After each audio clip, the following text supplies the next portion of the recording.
Hello, my name is Dagmar Bowman. I'm a yoga and Pilates instructor, and I just finished teaching a webinar on the posture clinic for desk dwellers. And I thought that I will share with you 5 exercises that you could be doing to give yourself a little break between tasks throughout the day. You can link them and just do it as one block, or you can just do one at any given time. I will teach you one set, but please do know that I would recommend doing 3 sets. So what you can do is, if you want to do a full 15-20 minutes, you can simply press pause and finish your second and third set. So let's begin. Posture really starts by standing up nice and straight, right? So let's walk somewhere to where we get an idea of where we're actually standing straight before we get started. I would recommend finding a wall or a door that you can stand against. For this purpose, I'm just going to stand against my bookshelf. Step about 1 inch or so away with your heels from the floor to make room for your glutes. And then lean back until you feel a place of connection right by your sacrum and your shoulder blades. And you might already notice that the head, chances are, is not touching the back of the head is not touching the wall. So take a little tuck of the chin as if you're closing a drawer until you feel that connection to the wall. This gives you a pretty good indication of where your alignment should be. And you can also get an idea of what is going on with your shoulders by bringing the arms out wide, the forearms touching the wall behind you. And with your inhale, try to take the fingertips all the way together without letting the elbows or the forearms come off. If you have trouble doing that, there's a pretty good indication that your shoulders are rolled forward. So lean just slightly forward into the balls of your feet until your back comes off the wall, but maintain that feeling that you're still against the wall, and then start walking around just as if you're holding a glass of water on the crown of your head. That's better posture already right there. But here come the 5 exercises, and you might have noticed that you had to do the first one already when I told you to put the head against the wall. So from the side, we all, when we spend a lot of time at the desk, tend to have a forward head position. One thing that helps is get the screen up high enough so the top of the screen is eye level with your eyes. But then of course be mindful that your arms are hanging by your side, relaxed, so your keyboard is here and not there. Yeah, so once you have all of that, let's think about, you can take 2 fingers to your chin and think of your chin like a drawer. With your next exhale, tuck the drawer in. You might create a little double chin for a moment, it won't stay. And then slowly release. We will do this 10 times for 1 set. So exhale, pull the chin in, inhale, let it release. Exhale, pull the chin in, lengthen through the crown of the head, then pull the belly button in and release. So you feel a little bit of tension through the abdominals, but not through the shoulders, and release. The shoulders are relaxed by your side, arms relaxed by your side. Let's do 5 more of those. So tucking the chin in, you're standing or seated. You can do this seated right between, emails. Once you finished one, you'll do a little reset before you do the other one. We have about 3 more. Continue breathing. And just remember that if there is an exercise that doesn't feel good in your body, please don't do it. 1 more time. They are typically nice and easy. And slowly release. And already you might feel a little bit of a release through your neck. It's very difficult to get the head to come back if your shoulders are rolled forward. So second exercise, if you want to do a couple more rounds of that chin tuck, the head retraction, feel free to do that. Otherwise, round number 2, we'll do the shoulder retraction. So shoulders are not just right here in the shoulder joint, but it's really the clavicles and the shoulder blades that create the shoulder girdle. That's what we're interested in. So for a moment, just reach both arms forward as far as you can, as if you want to touch the screen, and then retract, just pulling the shoulder blades back. Reach forward and pull back, and notice which muscles you're using to do that. And this next time, pull your elbows down to your side. You can rotate your palms open. That will externally rotate the upper arm bone even better.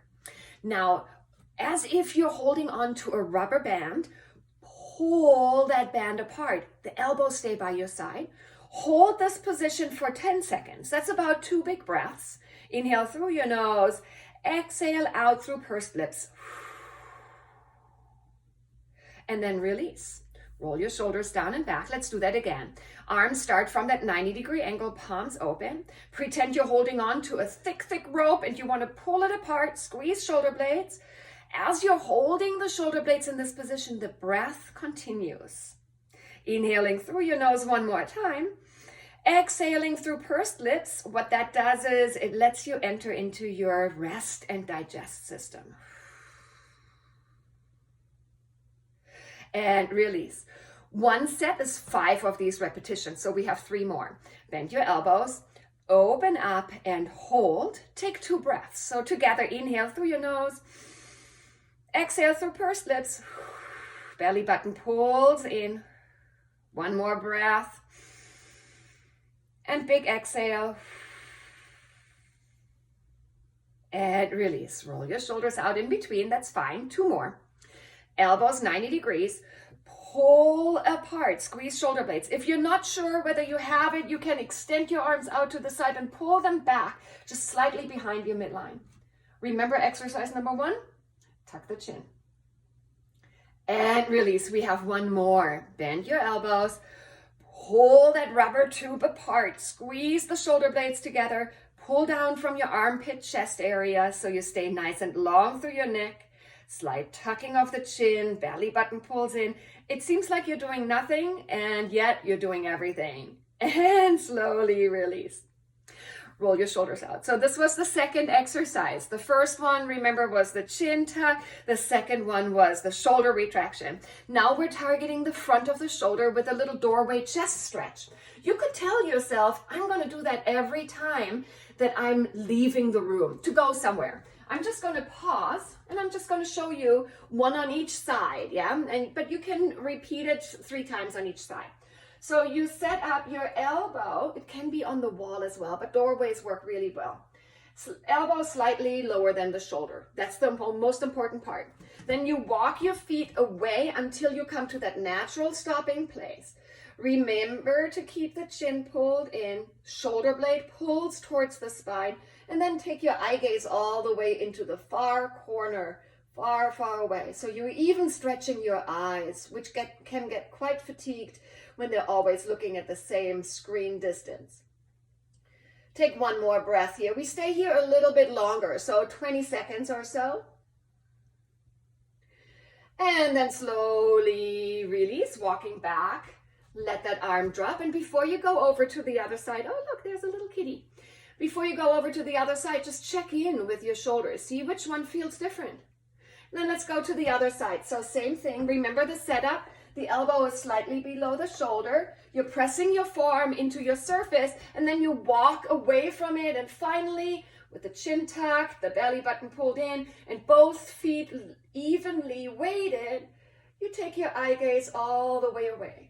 And if you like, you can play with pulling the chin down towards your armpit. You might feel that that gives your neck a nice little stretch. Take 1 more breath. And then slowly looking back up, turning back towards the wall. And then just releasing, let your shoulders roll. So you hold this for 20 seconds and maybe you do that 3 times each side. Again, you can do it together with the other exercises or just every time that you move through your, through the door that leads you out from your office. All right, we have 2 more exercises.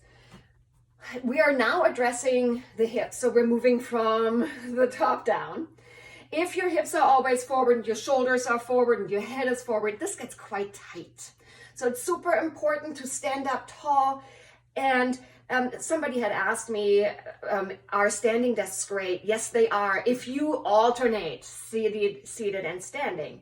So when we're doing that, when you're getting from seated to standing, you could throw in a little stretch for your hip flexors. You step 1 foot forward and 1 foot back, and you bend the front knee until it's on top of the ankle, not further. Don't let it go further. And the back knee is directly underneath your hips. The most important part, hands on hips, is that little hip tilt. Pull the belly button in and up to get your hip to lift. You're tightening through your gluteals. Do not lean your head forward, your chest forward, because you won't feel it. You want to thrust the hip forward until you feel that opening right through here. And you want to stay, this is a long muscle and it gets really tight through a lot of seated. So you want to, sitting, you want to stretch it for 30 seconds or so. So probably 5, 6 nice, long, slow inhalations and exhalations. And then you release that and you do the other side, of course, as well. Option, you can step up onto a chair, but if your chair has rolls underneath it, I wouldn't recommend it. So on the floor is just fine. Bend both knees. 90-90 is what we're aiming for. Don't go too low, it's not necessary. Square off your hips. And again, pull the belly button in and up. That brings the front of the hip up. As you tighten the glutes, the response of the front is to lengthen. If you want to, and if you have the balance, if you want to stretch it even further, you reach the arms all the way up. You can even press the head back with that little tuck of the chin. You can add a little back bend if it feels good. But we're really after just that opening of the front of the hip. And then slowly release. Great, this was number 4. The final exercise, if you are in your own room by yourself, of course, if you're back in the office, this might not work. You can go all the way down to the floor. I'll show it in a second. Otherwise, if you're in a chair, a bridging in the chair would look like this. Your hands go behind you, you roll your shoulders down and back, you lift your chest. So it's just a little back bend. And then you lift your hips up and off your chair. And then if you're lucky, there's no cat underneath you and you can slowly sit back down. I have a nice little assistant here. So let's do that again. Roll your shoulders down, back. We'll do it 10 times. Inhale, lift your hips up, and exhale, lower all the way down. Now, should you want to do that on the floor, you would set yourself up. I might disappear. All the way down onto the floor. Your feet come close to your sits bones and you lift your hips up evenly and exhale, slowly lower down. Do that again. Your feet and your knees are shoulder or hip distance apart and slowly lower down. As you lift up, a little hold, a little squeeze. Your shoulder blades, your upper arm bones press down and you lower back down. Let's do whichever one 4 more times, so a total of 10. Lifting up, squeeze, and slowly release. Twice more, you can dig your heels in even more and energetically pull them towards your hips. And maybe just 1 or 2 more. Lift up and release. If you did it on your chair and you feel your wrists, or even if not, for a little wrist safety, you can roll out your wrists like so. Or just like so. That's another nice thing to do for your wrists if you're doing a lot of typing. Wonderful. Roll back up if you're on the ground and you're ready to engage into more energetic, a better focused way to claim your next tasks at the desk with better posture. And hopefully, if you do this every day, just a little bit, you'll feel so much better and you prevent lower back pain. That's what it's all about, isn't it? So here is to health, because that's really our wealth. Thank you so much. My name is Dagmar Bollmann. You can find me on my website, dagmarbollmann.com, DagmarBollmann. Thanks so much and all the best to you.